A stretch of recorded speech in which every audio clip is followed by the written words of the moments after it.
Bom dia. Bom dia. Bom dia, Pedro. Tudo na paz? Bom dia, Marielle. Bom dia, Mauro.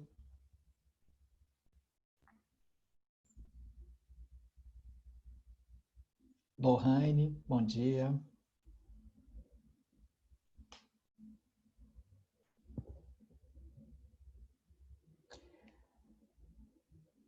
Bom dia, Adriel.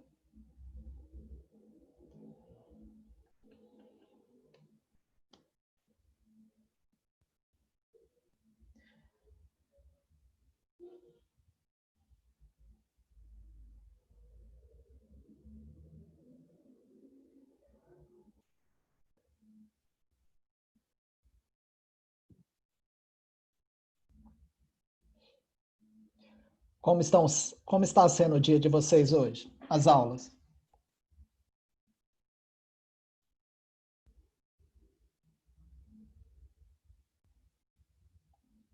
Massa.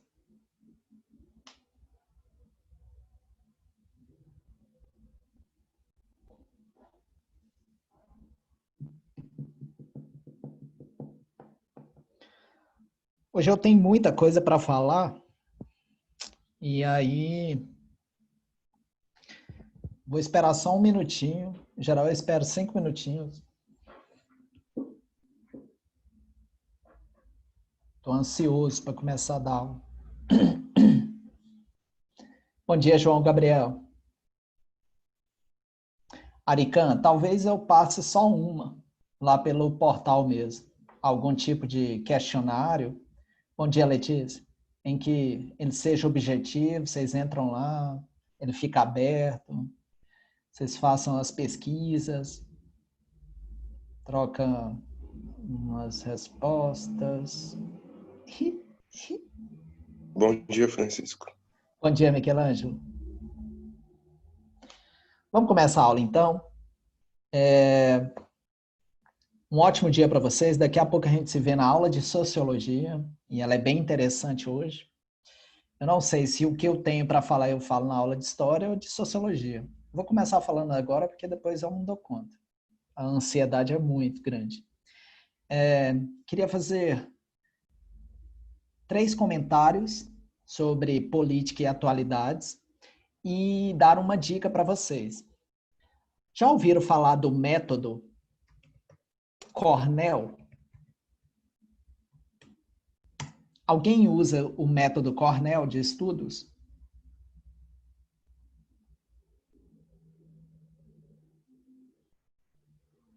Alana, você usa, né? Que eu já vi seu caderno. A Letícia, sim. Conheço, não. Vou apresentar para vocês. Vou compartilhar aqui uma tela rapidinho. Eu já tinha visto a imagem desse método. No Instagram, isso. Na hora eu lembrei de você, porque eu já vi seu caderno. No Instagram tem muita gente que tem aqueles bullet journal, que são aqueles cadernos bem organizados, bem trabalhados e tal, que são pessoas que também fazem divulgação de produtos ligados à questão didática, lapiseiras, canetinhas e tal. E, principalmente, são concurseiros. São pessoas que fazem muito concurso público e por isso tem que estar sempre estudando. Eu não sei se aqui nós temos 28 participantes. Eu me lembro que havia alguns estudantes. Ah, entendi, Elias. Eu sei que tem alguns estudantes aqui que querem fazer bacharelado em Direito. Aí o sonho é virar delegado, promotor, desembargador, juiz. Você já sabe que sua vida praticamente vai ser sentado estudando, porque para passar nesses concursos a concorrência é brutal, brutal. O último concurso que teve aqui em Goiânia, se não me engano, para delegado, a concorrência deu mais de 5.000 pessoas para uma vaga, porque o Brasil inteiro veio para disputar essa vaga. O que não quer dizer que eu não acredite no seu potencial, mas não tem como passar se não estudar. Aí eu fui ler alguns artigos e o método Cornell, ele aumenta em até 17% o aprendizado. E ele é bem simples, ele só é trabalhoso, porque você tem que organizar demais as coisas, e por isso dá trabalho e dá preguiça. Mas, para quem tiver interesse, vou compartilhar a imagem aqui rapidinho. Deixa eu só abrir ela aqui.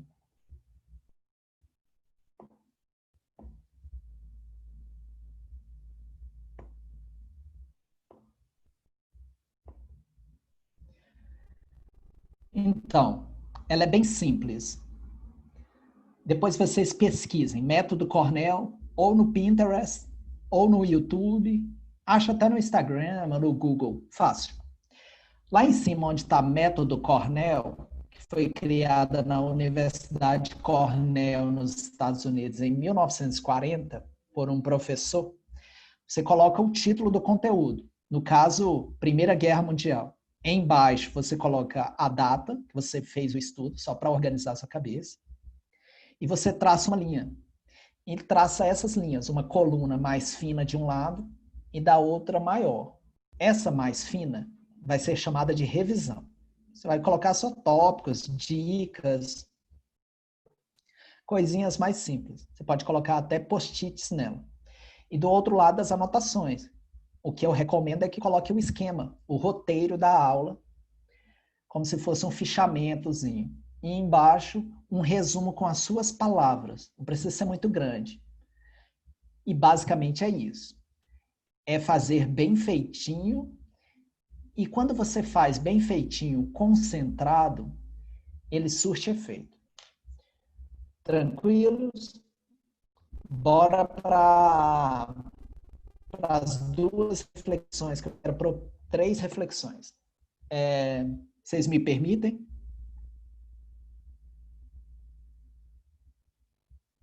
Ninguém conversa comigo? Ok. O Adriel tomou a dianteira aí. Primeira notícia envolve o conceito de atualidades. Eu sei que vocês têm essa disciplina no SES, e ela é muito importante para uma prova do Enem ou concurso público. Eu falei para vocês que eu vou dar algumas aulas sobre Oriente Médio. Elas vão ocorrer até o final do ano. Não se preocupe, garanto para vocês. Professor, e os aulões? Eu só estou esperando organizar os horários e essa questão dos IDs para, a partir da próxima semana, marcar o primeiro aulão. Bom, recentemente ocorreu um acontecimento no Oriente Médio que é muito importante. Não sei se vocês viram, mas o Donald Trump, em seu perfil particular no Twitter, deu a notícia em primeira mão que o Estado de Israel fez uma aliança com Emirados Árabes e vai por fim ao conflito que envolve Israel e a Palestina. O que significa, em termos práticos, isso? O Estado de Israel domina Jerusalém, que é a cidade com o símbolo cultural religioso mais importante do planeta. Lá ficam os símbolos do cristianismo, os principais. Lá ficam os principais símbolos do judaísmo e lá fica alguns símbolos do islamismo.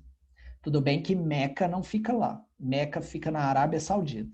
Mas, depois eu vou explicar isso para vocês. Mas, os palestinos, que são árabes, portanto muçulmanos, eles não tinham direito a entrar em Jerusalém, porque Israel domina a Cisjordânia e quer dominar a Palestina, num conflito que surge desde os hebreus. Professor, eu não entendo muito bem isso. Eu vou explicar. Então, por que você está falando agora? Porque isso aconteceu essa semana. Vocês têm que estar ligados a isso. Que foi a assinatura do acordo entre Israel e Emirados Árabes, pondo fim, entre aspas, ao conflito entre Israel e Palestina. Isso é importante. Outra coisa importante, e aí já envolve a figura de Donald Trump. Vocês sabem que esse ano ocorrerão as eleições nos Estados Unidos. Nós já temos aí a decisão das plenárias, nós vamos ter uma disputa de um lado, os republicanos com Donald Trump tentando a reeleição, e do outro lado, Joe Biden, com 76 anos, representando os democratas.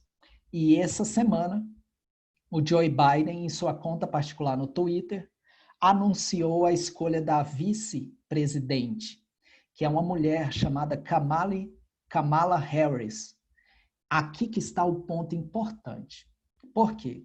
Kamala Harris é filha de um jamaicano e de uma indiana. E aí a gente entra na discussão que eu acho muito importante. O conceito de representatividade e o conceito de lugar de fala. O eleitorado dos Estados Unidos é dividido da seguinte forma: 50,1% dos eleitores são mulheres, 12% praticamente são negros, de ambos os sexos. 11,9% são asiáticos. Professor, eles são ilegais ou legais? Legais. Só vota nos Estados Unidos quem é legal. Há uma parte de hispânicos e o restante são brancos. O que quer dizer isso?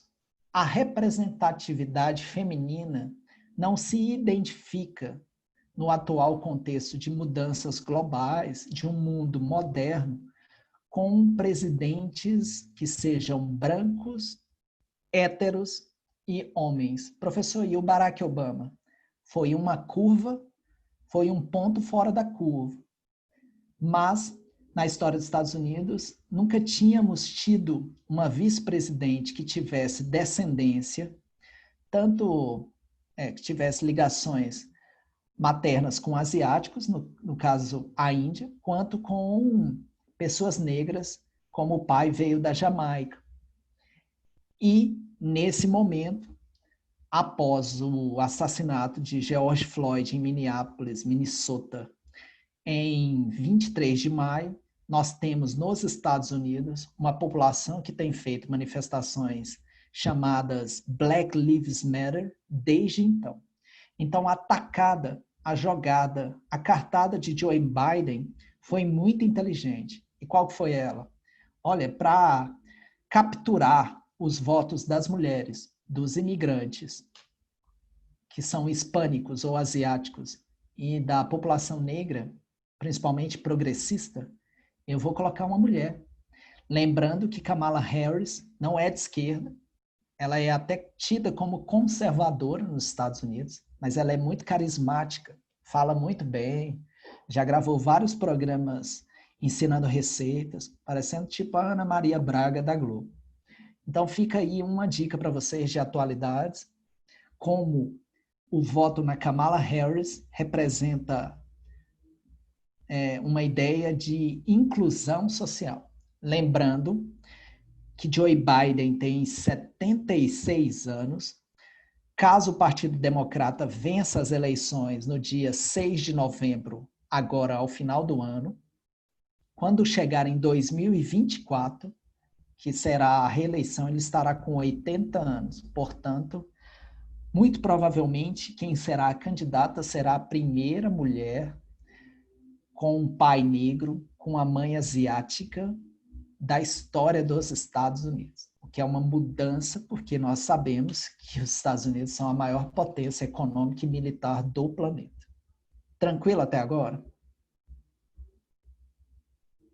Não sei se vocês ficaram sabendo, mas devido à pandemia nos Estados Unidos, os eleitores vão estar livres para fazer o voto por correio.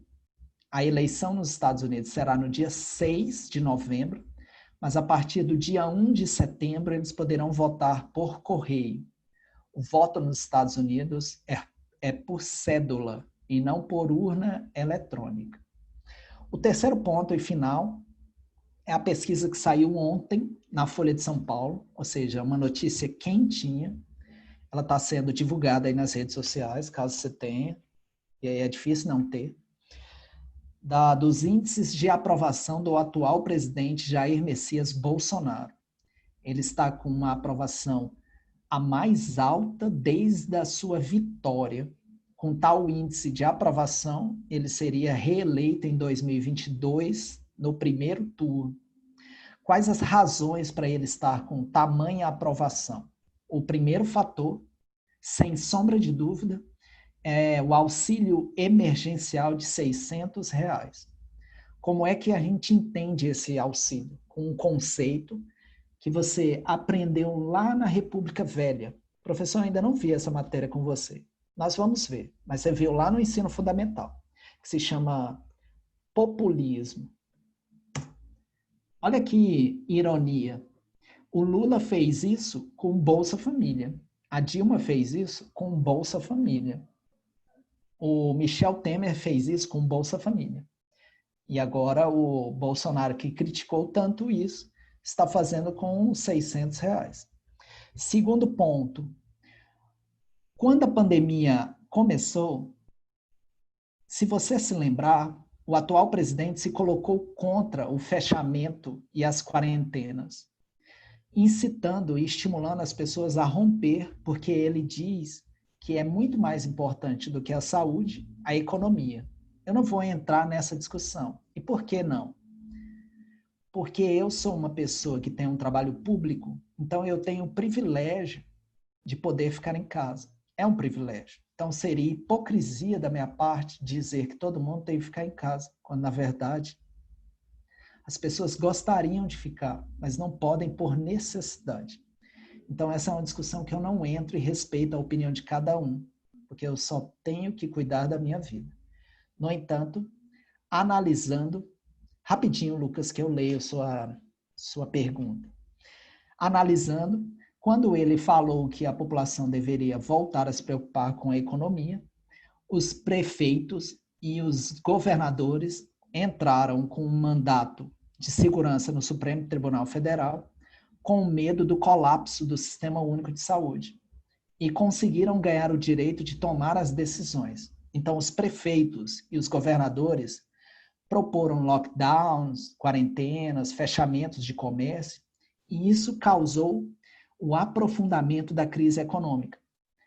Como o fechamento, o lockdown passou e as pessoas voltaram a trabalhar e mesmo assim está na crise, o efeito prático foi a população culpar os prefeitos e os governadores e isentar o presidente do problema que está acontecendo no Brasil. Professor, eu não concordo com sua análise. Ok, eu entendo o que você quer dizer quando você diz que ele tem responsabilidade. Para mim, ele tem. Mas na visão do eleitorado mais simples, eles analisaram dessa forma. E é por isso que a popularidade dele está alta. Então, nós temos duas explicações. Tanto a questão da crise econômica, quanto a questão do auxílio emergencial e o terceiro fator, os principais líderes das igrejas protestantes e neopentecostais, principalmente, Silas Malafaia, Edir Macedo, Marco Feliciano, Valdomiro, Igreja Universal, Igreja Assembleia, Igreja Universal e Igreja Mundial, esses caras se colocaram favoráveis ao presidente. Então, o voto evangélico de setores muito conservadores tem feito a aprovação do presidente aumentar. E o último fator, que é mais difícil de entender, o presidente se colocou contra o sistema, contra a corrupção. Então, ele não pode governar, porque se ele governar, ele vai estar se submetendo ao sistema. Então, na cabeça do povo, ficou assim, ele quer governar, mas os políticos corruptos não deixam. Então, na ideia de que ele precisa de mais 4 anos para acabar com a corrupção, é que o povo ainda acredita que ele é a alternativa. Alguém quer fazer algum comentário? O Lucas me perguntou aqui, professor, não sei se o senhor viu, mas o Temer está andando sempre com o Bolsonaro. Isso tem alguma importância? Na verdade, o Jair Messias Bolsonaro, com o medo do impeachment, tem se aproximado de setores do centro em busca de votos que, se acontecer o impeachment ou na aprovação de reformas, ele consiga os votos necessários tanto para não aconteceu o impeachment quanto para aprovar qualquer reforma que ele queira. Tudo bem até aqui? Deixa eu só fazer uma pergunta.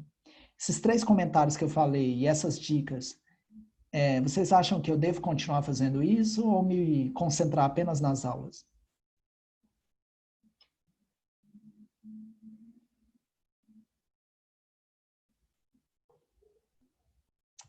Beleza. Professor, Pois não, Isabela? acho muito legal seus comentários, mas eu quero ressaltar uma coisa. Tá falando de populismo, e lá na República Velha, tipo assim, parece que era tipo assim, me dá o voto que eu te dou uma botina. A professora, ela até fez uma referência a isso, e eu achei bem interessante. Mas vale ressaltar também que o auxílio emergencial, ele cooperou muito até na economia em uma questão que o PIB estava estimado para cair 10% nesse ano e ele caiu apenas 5,3%. Então, apesar de tudo isso e apesar de fato acontecer um populismo, nós temos esse fato, né, que cooperou de fato com a economia, que senão estaria muito pior, né? Concordo plenamente com você, Isabela. Plenamente. Não acrescento nem critico nada. Só queria fazer uma reflexão. A mesma lógica que se aplica ao auxílio emergencial de estimular a economia e o consumo, dando ou não, que eu acho essa palavra muito forte. Porque, na verdade, não é dar. O dinheiro é da população. É importante ficar claro isso. O governo administra o dinheiro que já é da população. Mas a palavra mais usada é dando. Então, na verdade, eu prefiro usar a expressão repassando, ou socializando, ou devolvendo o dinheiro para a população, estimula o consumo, que faz com que a produção volte a funcionar e tal. Mas a reflexão é a seguinte: isso também acontecia com o Bolsa Família. O que significa que, antes de fazer qualquer crítica, e aí não é direcionado a você, Isabel, é direcionado a todos nós, porque daqui a pouco vocês vão envelhecer e tal, e tomar cuidado, porque muitas das vezes a gente critica uma e passa o tempo a gente não critica o outro, quando na verdade a lógica dos dois é a mesma coisa, que é estimular a economia. Repassando dinheiro para a população, já ia falando dando de novo, mas fazendo com que se estimule o consumo para melhorar a economia. Eu concordo plenamente com você, Isabel, que sem o auxílio emergencial, a crise econômica seria bem pior, mas bem pior mesmo. E na minha visão, a renda universal, deixa eu escrever essa expressão aqui, já é uma discussão que está sendo muito atual no mundo inteiro. Qual que é essa discussão? Já tem países na Europa, como Holanda, Bélgica, que já deixaram a renda universal como uma política de Estado. Ela não é só em momentos de crise. Vou dar um exemplo. Minha prima, ela mora na Bélgica. Ela tem um filho com um belga. Para ela não trabalhar e cuidar da criança, hoje ele está com quase 10 anos, ela recebe uma renda que é mais ou menos equivalente a 600 euros, um pouco mais, um pouco menos, por mês, para cuidar da criança. Mas isso não é só no momento, ela recebe isso desde que ele nasceu. Lá se vão quase 10 anos. Se ela tivesse outra criança, mais esse valor. Por que isso, Francisco? Porque é inteligente da parte dos estados repassar esse dinheiro, porque ele volta na forma de consumos e impostos. Isso faz com que a economia gire e ela melhore. É inteligente isso. Eu não sei por que os governos todos não tomam essa atitude. Um país como o nosso, com milhões de desempregados, uma desigualdade brutal, se universalizasse esse auxílio infinitamente pelo resto da vida, a economia melhoraria dia após dia. Isso já é uma visão do Francisco. Tudo bem? Vamos começar a aula de Primeira Guerra Mundial? Eu acho que foi uma reflexão muito massa. Eu poderia ter feito ela em Sociologia, tomei a opção de ser em História, porque a História tem mais aulas do que de Sociologia. Qual que é a temática da aula de hoje? Como eu disse para vocês, Primeira Guerra Mundial. Eu vou espelhar uma imagem para vocês, rapidinho, e depois a gente volta para bater um papo aqui.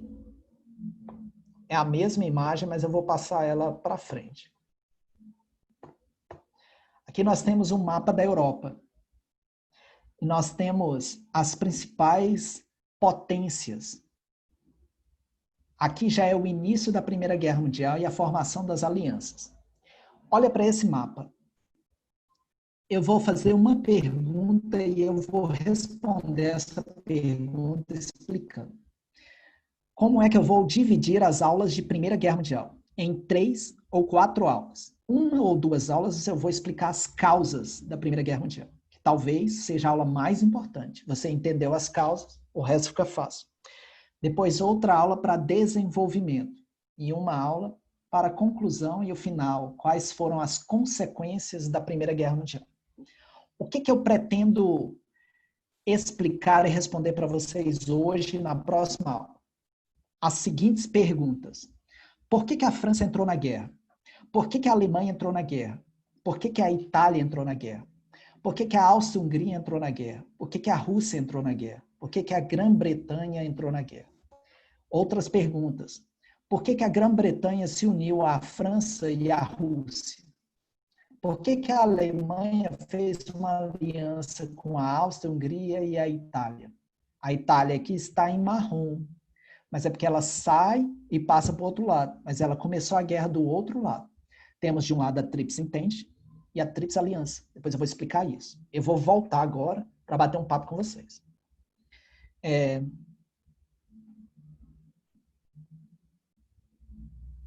Tudo bem, Pedro. Tranquilo. Vai lá.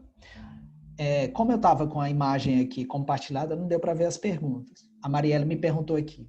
Esse auxílio que foi distribuído às pessoas que tiveram uma boa renda, após isso tudo, terá que devolver? Não, não terá.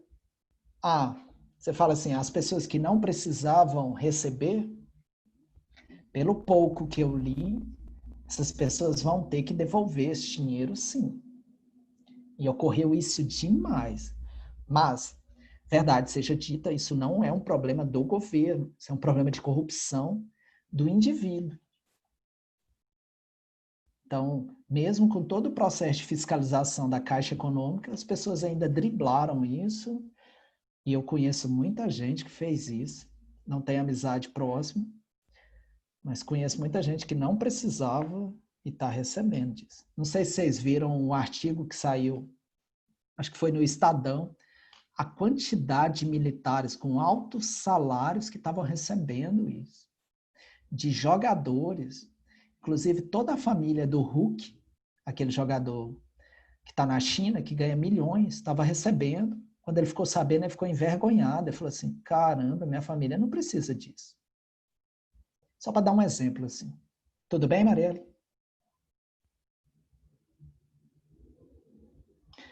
Bom, vamos lá para a aula? Entendi. Bom.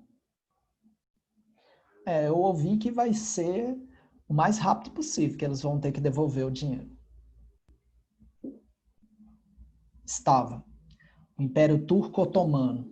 Estava sim, Isabela.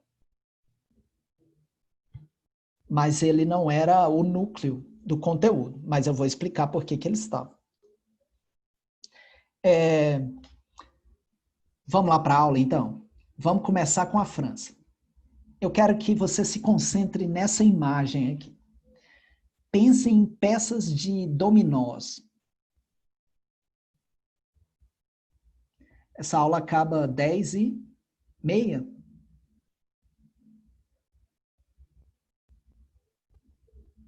Vou sim. Adriel. Gente, me ajuda. Essa aula acaba 10h30. Meu celular tá longe. 10h35. Ok. Obrigado, Isabela. Obrigado, Marielle. Então, pensa na imagem das peças de um dominó. Coloca elas em pé. Como se fosse aquela brincadeira de empurrar uma e todas as outras saírem tocando. A gente chama isso de efeito dominó. A primeira pecinha você vai dar o nome de França. Beleza, João. França. A pergunta é, por que que a França entrou na Primeira Guerra Mundial. Para entender por que que a França entrou na Primeira Guerra Mundial e todas as outras nações, nós precisamos entender primeiro um conceito fundamental, que é o conceito de nacionalismo. Lá no começo do ano, eu dei uma aula sobre revoluções liberais, que eu falei de 3 ideologias: liberalismo, nacionalismo e anarquismo. Como faz um tempinho, eu vou fazer uma revisão rapidamente. Quando se fala em nacionalismo, é óbvio que nós estamos falando de nações. É óbvio que nós estamos falando de pátria. E estamos falando de Estado-nação. Quando se fala de Estado-nação, nós estamos falando da ideia de território. Nós estamos falando de uma ideia de povo. E, principalmente, anotem esse conceito agora, ou fiquem com ele na mente, sentimento de pertencimento. Vamos fazer uma reflexão trazendo para a realidade do Brasil para vocês entenderem. Vocês acham que o sentimento de pertencimento do povo brasileiro ele é igual a todas as outras regiões? Vamos pegar aí que nós temos 26 estados e um Distrito Federal. Então, vamos pegar uma pessoa no Acre, uma pessoa no Pernambuco, uma pessoa, sei lá, em Minas Gerais e uma pessoa no Rio Grande do Sul. Todas as 4 exemplos de pessoas, de regiões, regionalismos, que é a expressão, eles têm o mesmo sentimento de pertencimento? Concordo com o João e o Adriel. Não.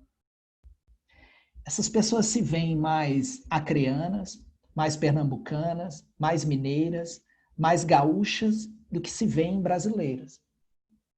Mas, para se construir uma ideia de amor à nação, e a gente chama isso de patriotismo, pode sim, João. O João quer dar um exemplo. Você vai escrever? Fala, velho. Melhor.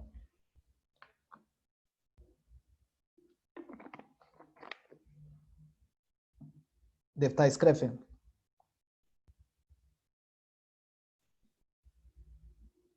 Então manda ver, escreve aí. Quando você vai escrevendo, eu vou explicando aqui.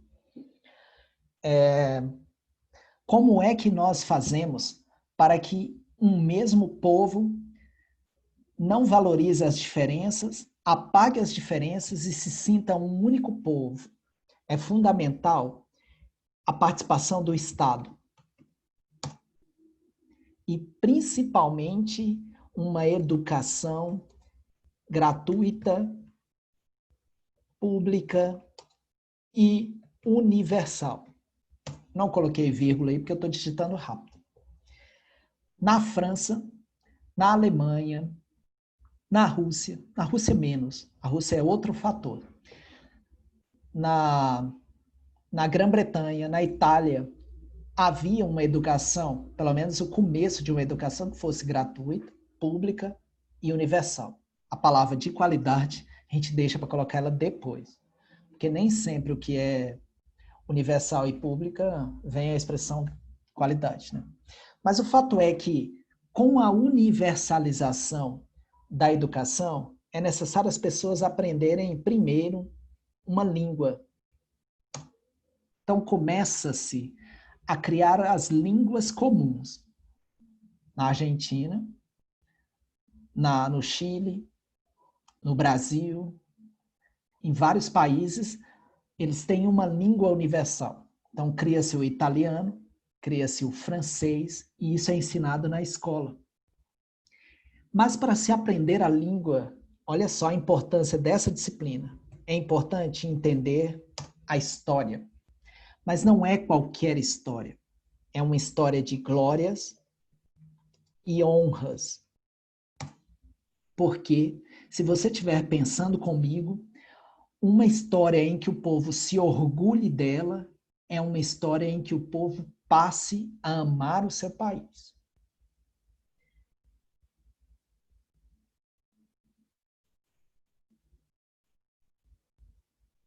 Entendi, João. Concordo com você. Eu acho que eu vou dar um exemplo agora muito parecido com o que você está falando. Olha que interessante isso. Se concentra nessa reflexão. Olha o tanto que é difícil um país como o Brasil, que é tão grande e tão cheio de diversidades, fazer com que o povo se sinta pertencendo ao mesmo país. Se a gente olha para as elites, para a política, para a economia, uma parte muito grande da população não se sente identificada, representada. Então vamos pegar aí os negros, os indígenas, a comunidade LGBTQ+, as mulheres, os jovens. Se a gente pegar os políticos brasileiros, eles envelheceram no poder.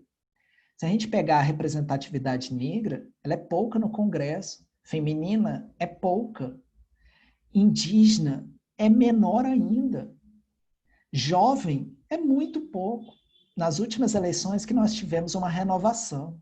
Então, é um Congresso, tanto o executivo quanto o judiciário teve uma renovação maior. A gente vê jovens delegados. Eu não sei se vocês acompanham as TVs abertas aqui em Goiás. O SBT, a Record e a Anhanguera. Mas quando mostra casos de violência, a gente tem visto delegados e delegadas muito jovens, muito jovens. A gente vê juízes muito jovens, promotores muito jovens. Então, o judiciário se renovou mais rápido do que o executivo e o legislativo. Os nossos últimos presidentes, os caras têm uma faixa etária acima de 60 anos, 65. Se a gente pegar o Temer, vamos pegar o caso do Íris. O Íris deve ter, sei lá, uns 1000 anos. O cara estava junto com os hebreus, a gente já discutiu isso. Então, o Congresso não se renova, o que faz com que a população não se identifique. E isso faz com que não haja um amor à pátria. Isso é importantíssimo. Para haver nacionalismo, é importante identificação. Alguma dúvida nessa explicação? Vamos. Verdade, Lucas. Vamos para a primeira pecinha. França. Por que a França quis entrar na guerra?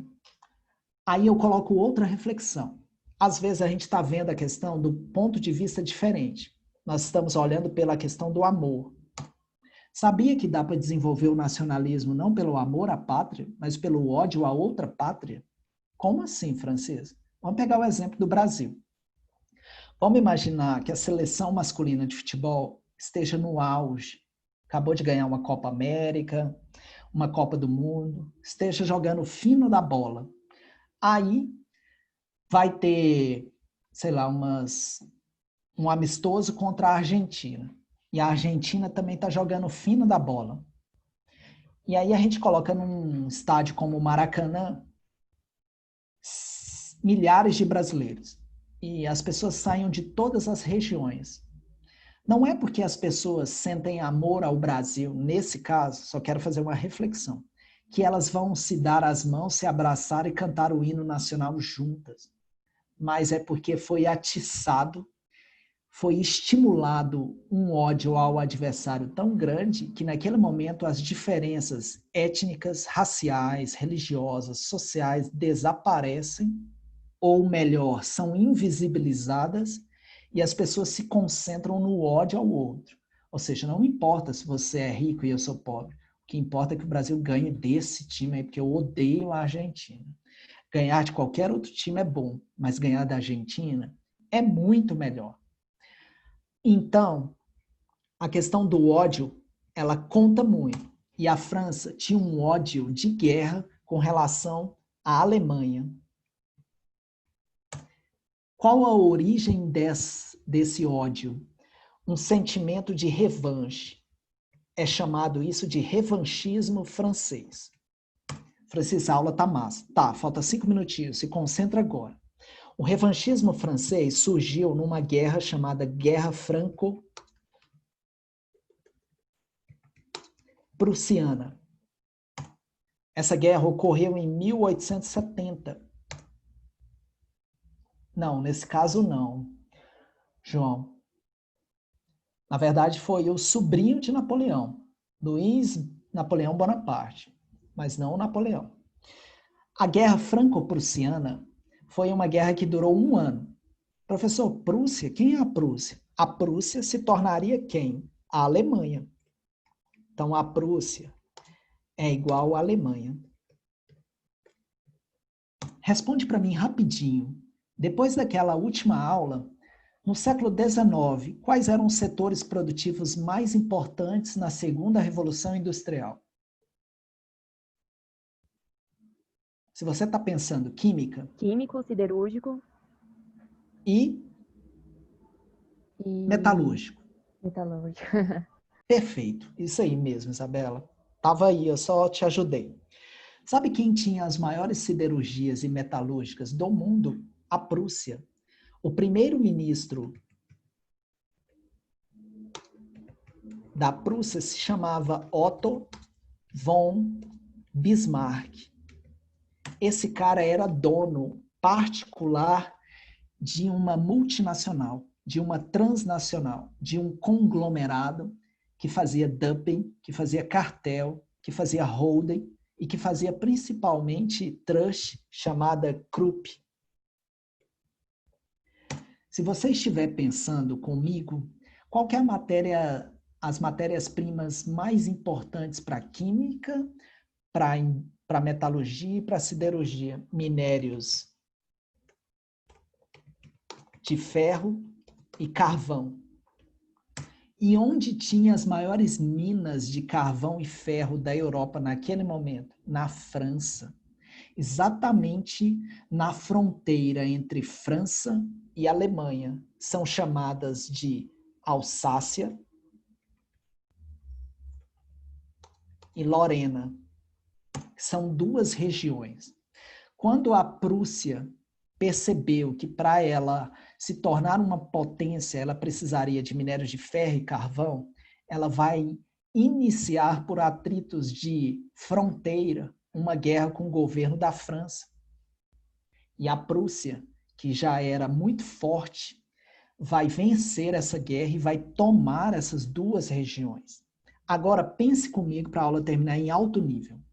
Se você tem um país como a França, que é a segunda maior potência do mundo, lá no século XVIII, ela fez a Revolução Francesa.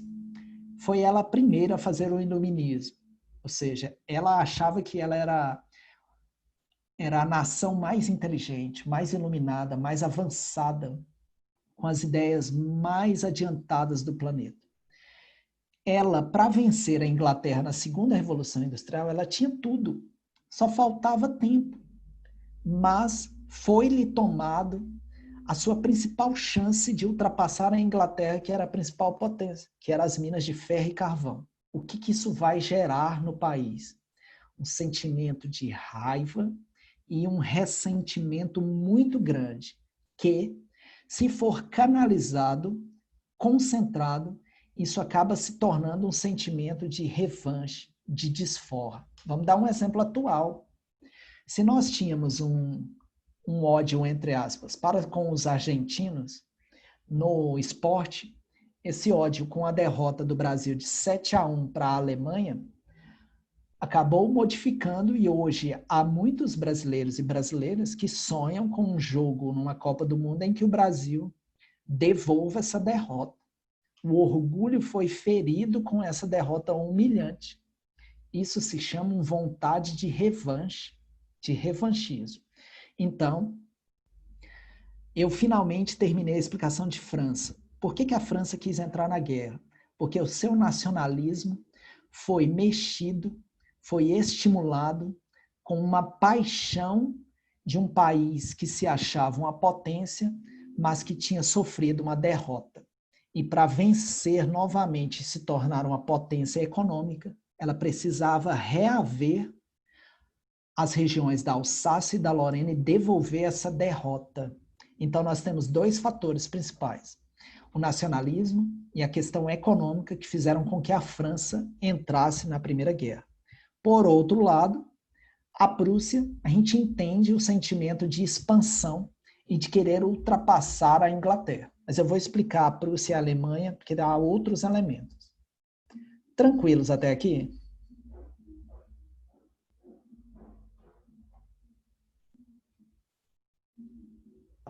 Massa.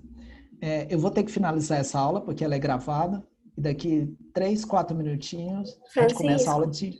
Pois não. A chamada vai ser onde? Por enquanto, coloca o nome no bate-papo. A partir da semana que vem, eu acho que vai ser pelo formato de ir lá na plataforma e tal. Mas, por enquanto, hoje pode pôr o nome aqui mesmo. Tchau, gente. Até agora, viu?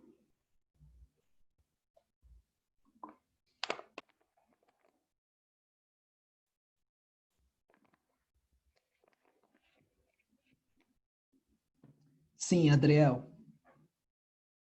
Você tá ligado na matéria, hein?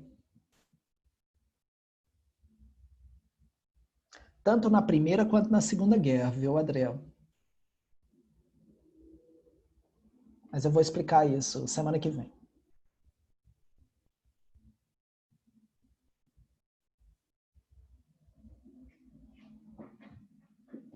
Falou, Lucas.